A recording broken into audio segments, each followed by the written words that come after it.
Welcome to World History Channel. If you like this video, please subscribe and comment down below if you want any additional resources to further your knowledge. King George V has long stood accused of withdrawing an offer of asylum to Tsar Nicholas II and abandoning him to his dreadful fate 100 years ago. It's an alluring theory, but does it stand up to scrutiny?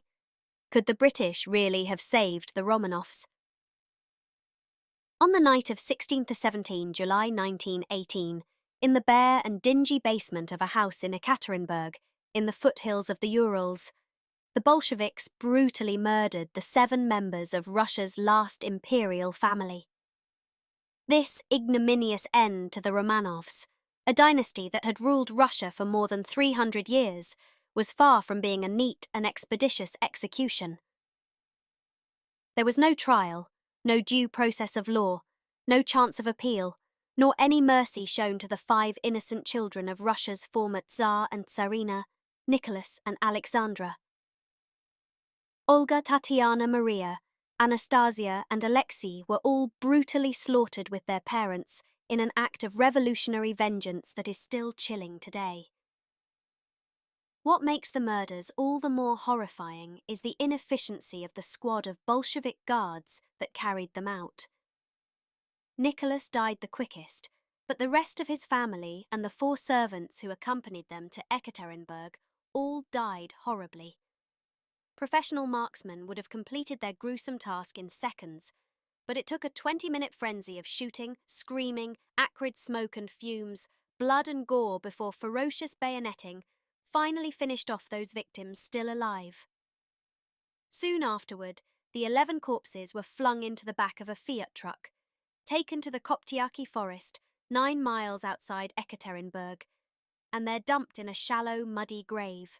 From the moment the Romanovs were murdered, Vladimir Lenin's Bolshevik government began spreading a web of disinformation about whether they had killed the entire family, especially the women.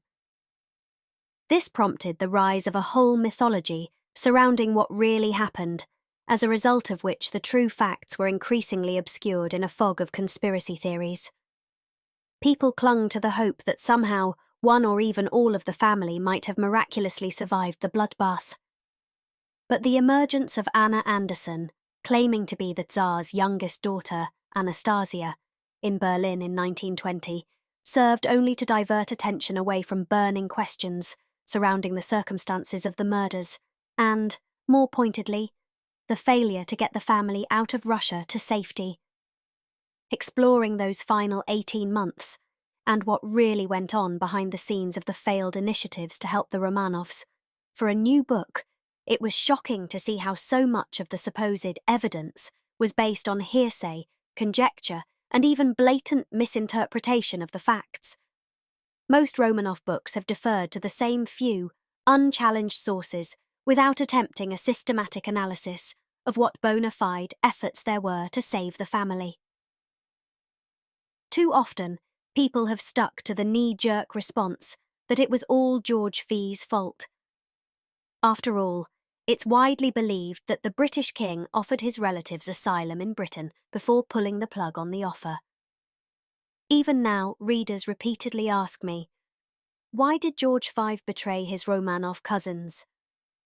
George might have been a moral coward in changing his mind about the family being given sanctuary in Britain, but this in itself is too simplistic as an explanation of what happened. Rather, one needs to explore the true extent to which anyone, let alone the king and his government, was in a position to wave a magic wand over the fate of the Romanovs. Granting asylum was one thing, getting them out of Russia quite another. In the run-up to 1914, relations between Nicholas II and King George V had been close and cordial. The threat of growing German naval power had only served to strengthen the good relations established jointly with France under the Triple Entente of 1907. The 2 monarchs also shared family ties via the Danish royal family. Their mothers, Dagmar and Alexandra, were sisters, making George and Nicholas first cousins. One might have expected such close family ties to solicit an immediate, positive response from Britain when the chips were down. But by early 1917, Britain and Russia were in the fourth year of a debilitating conflict with Germany. The political exigencies of wartime were now taking precedence over old dynastic loyalties. Russia was convulsed by two revolutions in 1917. When the first of these broke in February, and in the face of Bolshevik demands for a separate peace with Germany, the Allied government's primary concern was keeping a demoralized and exhausted Russia in the First World War. Getting the former imperial family out of Russia to safety came a very poor second. After his abdication in March, Nicholas and his family were placed under house arrest at the Alexander Palace near the Russian capital of Petrograd, hoping, indeed expecting, to be allowed into internal exile. But Russia's new provisional government quickly dismissed Nicholas's longing for a quiet life on the Romanov estate in Crimea. Much as the government wished to protect the family, allowing the Romanovs to remain in Russia might well encourage a counter-revolution. The provisional government was also hamstrung by the need to maintain its fragile relationship with the hard-left workers and soldiers of the Petrograd Soviet. This rival, radical political organization was demanding nothing less than the trial, and by implication, execution, of the Tsar, and was totally opposite to the Romanovs being allowed out of Russia to live out their days in the presumed comforts of exile. There was a high price to pay for the Romanovs' despotism. The revolution demanded it. One of the most common misconceptions in the Romanov story is that King George V himself offered them asylum. No, he did not. It was not in the king's gift, as a constitutional monarch, to do so. And while George might instinctively have wished to help his royal relatives, his government made no voluntary offer. It was, in fact, Pavel Milyukov, the foreign minister of the provisional government, who made the first move. He pressed the British government hard, via its ambassador to Petrograd, Sir George Buchanan, to offer asylum. It was days before a response came from David Lloyd, George's government, making a somewhat grudging offer of asylum, and it did so, very specifically, for the duration of the war only. The British government stood by its ally, but previously unseen documents confirm that, contrary to general thinking, it was no more eager to have the Romanovs in Britain than King George, who within 2 weeks of the offer was panicking and wished that it had never been sent. Why did the king change his mind? Quite simply, there was a war on. George V worried that bringing the controversial Tsar and his family to England might cause unrest among the working classes, sympathetic to the new revolutionary regime in Russia, a population he needed to keep on his side in the war effort. Nicholas the Bloody, notorious for his repressive response to peaceful protesters in St. Petersburg on Bloody Sunday 1905, was much reviled in Britain, as was his wife. And to make matters worse, Alexandra was German-born. Hostility towards Germany was at an all-time high, so much so that the British royal family changed its name from Saxe-Coburg-Gotha to Windsor that July. Fear of losing his own throne at a time of heightened political tension prompted the king to renege on his support for the asylum initiative. But George was not alone in this. Many of the Romanovs' European relatives believed that Nicholas and Alexandra had brought their throne crashing down entirely through their own folly, and in so doing had endangered the thrones of royal families across the continent as well. An alternative place of refuge was urgently sought. Neutral Denmark was deemed too close to Germany to be suitable. Norway and Sweden offered help with an evacuation, but declined to take the Romanovs in. France and Switzerland both refused asylum. Put simply, the Romanovs were a political hot potato that no government wished to handle in wartime.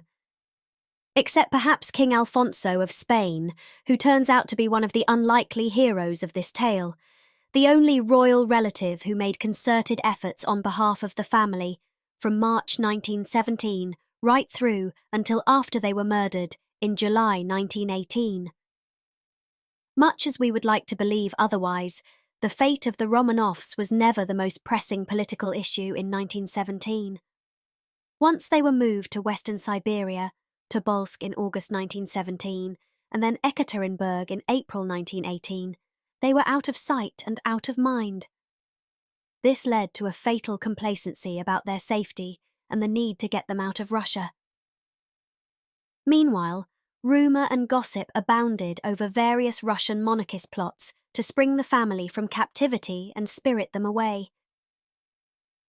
Sadly, these were at best half-baked, the stuff of boys' own paper derring-do, and were doomed to failure. The sad reality is that the numerous disparate monarchist groups in Russia were incapable of uniting to organise any kind of viable rescue plan. When they did try, they were always stymied by a lack of funds and the difficulty of effecting a rescue without it resulting in a bloodbath. Stories of British Secret Service operatives being involved in a mission to rescue the Romanovs have also surfaced regularly, but most of these remain nebulous in the extreme. Like the monarchist plots, they fell at the first hurdle, the logistics of actually getting the Romanovs out of Ekaterinburg. Would-be rescuers were faced with the enormous problems of distance, geography and climate, of getting 7 people long distances via railways controlled by belligerent revolutionaries, and after that by sea through the treacherous ice floes of the Arctic and safely past German submarine patrols. This is not to mention the absurdly fanciful suggestion of airborne rescue. During the short period that the family was held under house arrest at the Alexander Palace, it might just have been possible to effect a safe and speedy evacuation, but only if the provisional government had been able to get a train beyond Petrograd to Finland, and from there to the border with Sweden. 100 years later, on 17th July 2018, the Russian Orthodox faithful gathered in Ekaterinburg to mark a centenary that for them is proving far more significant than the 2017 anniversary of the revolution that preceded it. The Russian people are desperate for closure and forgiveness, and we too must let go of the idea that Anastasia somehow survived the massacre, and the idea that George V could have clicked his fingers and saved the Romanovs. Russia's last imperial family all died at Ekaterinburg. There were no miraculous escapes. It is time to put the lid on the coffin of this mythologized story and allow the Romanovs to rest in peace.